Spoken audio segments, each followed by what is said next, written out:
ആരോട് യാത്ര പറയേണ്ടു ONVയുടെ ഒരു ലൈനാണത്. മലയാളത്തിൻ്റെ പ്രിയപ്പെട്ട കവി ONV ഓർമ്മയായിട്ട് നാളെ 8 കൊല്ലം തികയുന്നു. ചിന്തകൾ കൊണ്ട്, ദർശനം കൊണ്ട് മലയാളികളെ വിസ്മയിപ്പിച്ച പ്രിയപ്പെട്ട കവിയായിരുന്നു അദ്ദേഹം. അദ്ദേഹത്തിൻ്റെ സർഗാത്മക വ്യാപാരം കൊണ്ട് മലയാളി സർഗധനനായി എന്ന് പറഞ്ഞാൽ അതിശയോക്തിയാകില്ല. ONVയുടെ ഇന്ദിവരം ഇന്ന് മറ്റൊരു കാര്യത്തിന് സാക്ഷ്യം വഹിക്കുകയാണ്. അദ്ദേഹത്തിൻ്റെ തിരുവനന്തപുരത്തെ വഴുതക്കാട്ടുള്ള വീടിൻ്റെ പേരാണ് ഇന്ദിവരം. പതിവ് തെറ്റിക്കാതെ ഇന്ദിവരത്തിൽ ഇത്തവണയും കുരുന്നുകൾ ഓർമ്മകൾ തേടി അവിടെ എത്തി.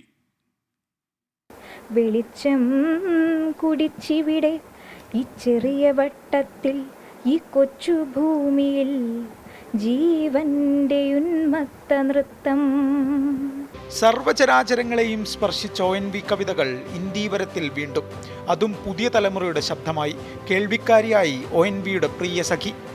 വഴിയിൽ പുതുവെള്ളപ്പാച്ചിലിൽ പൊടിമീനും മഴതൻ സംഗീതത്തിൽ കുട്ടിയും നീന്തിപ്പോയി.